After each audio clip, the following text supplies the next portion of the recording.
আমি আবার ক্লান্ত পথচারী, এই কাটার মুকুট লাগে ভারী। গেছে জীবন দুদিকে দুজনারি, মেনে নিলেও কি মেনে নিতে পারি। ছুতে গিয়েও যেন হাতের নাগালে না পাই। এভাবে হেরে যাই যেই ঘুরে তাকাই, কেমন যেন আলাদা আলাদা সব। আলগা থেকে তাই খসে পড়েছি প্রায়, কেমন যেন আলাদা আলাদা সব। আমি আবার ক্লান্ত পথচারী, এই কাটার মুকুট লাগে ভারী। গেছে জীবন দুদিকে দুজনারি, মেনে নিলেও কি মেনে নিতে পারি।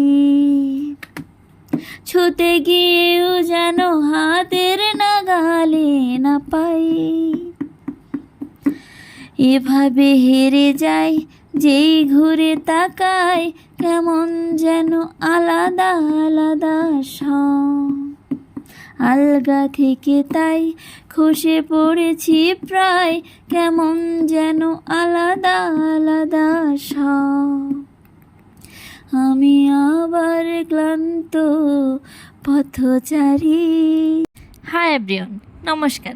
কেমন আছেন সবাই? কার কার ভালো লাগে বিভিন্ন টাইপের বাঙালি রান্নার আইটেম দেখতে? আমার কিন্তু বেশ ভালো লাগে। আজ দুপুরে হয়েছিল মাটন, সাথে পোলাও, প্লেন পোলাও, বেগুন ভাজি আর বরবটি ভাজি। প্লেন পোলাও বলবো না, বেশি করে পেঁয়াজ আর মানে ফ্রায়েড রাইসের মতো গাজর বেশি করে দিয়ে আজকে করেছি। একটু অন্য টাইপভাবে করেছি। এক এক দিন এক একভাবে খেতে কিন্তু স্বাদটা বোঝা যায় কোনটা কেমন লাগে। ফার্স্টে সমস্ত কিছু গুছিয়ে নিলাম। প্রথমেই যদি সমস্ত কিছু গুছিয়ে নেওয়া যায়, রান্না কিন্তু খুব দ্রুত হয়ে যায়। ফার্স্টেই এক পাশে বেগুন ভাজি আর অন্য পাশে মাংসের আলুগুলো একটু ভালো করে লাল লাল করে ভেজে নিয়েছিলাম। মানে ভাজিগুলো আগেই করে নিয়েছিলাম। বেগুন ভাজি হয়ে গেলে, আলু ভাজি হয়ে গেলে, বরবটিগুলো ভাজি করে নিলাম বেশি করে পেঁয়াজ দিয়ে। আর তারপর এক পাশে মাটন আর এক পাশে পোলাও চড়িয়ে দেব। মাটনের জন্য বেশি করে পেঁয়াজ, রসুন, আদা যে মশলাগুলো লাগে, গোটা গরম মশলা, গোটা মরিচ, তেজপাতা সব কিছু একসাথে দিয়ে পেঁয়াজ, আদা, রসুন ভালো করে কষিয়ে নিয়ে জিরা গুঁড়া, ধনিয়া গুঁড়া, গরম মশলা গুঁড়া একসাথে দিয়ে ভালো করে মাংস দিয়ে ভালো কিছুক্ষণ কষিয়ে নেব। আজ করব তারপর প্রেশার কুকারে। মানে এমনিতে হতে একটু বেশি টাইম লাগে, আজ একটু প্রেশার কুকারে আরও তাড়াতাড়ি করে নেব। কড়াইতে বেশ কিছুক্ষণ কষিয়ে নিয়ে তারপর প্রেশার কুকারে দিয়ে দেবো। প্রেশার কুকারে 4 থেকে 5টা সিটি দিলে একদম মাংসগুলো সুন্দরভাবে নরম হয়ে যায়। আর আজকের মাংসটা খেতে অনেক ভালো হয়েছিল।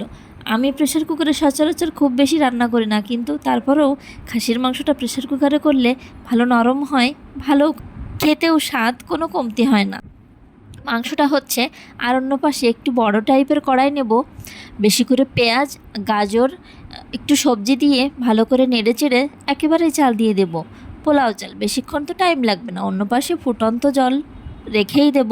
ফুটন্ত চাল ভাজা হয়ে গেলে চালের ডাবল জল দিয়ে একদম লো আঁচে রেখে দেব। দেখেন মাংসটা দেখতে অনেক ভালো হয়েছিল, কিন্তু দেখলেই বোঝা যাচ্ছে কি ইয়াম্মি।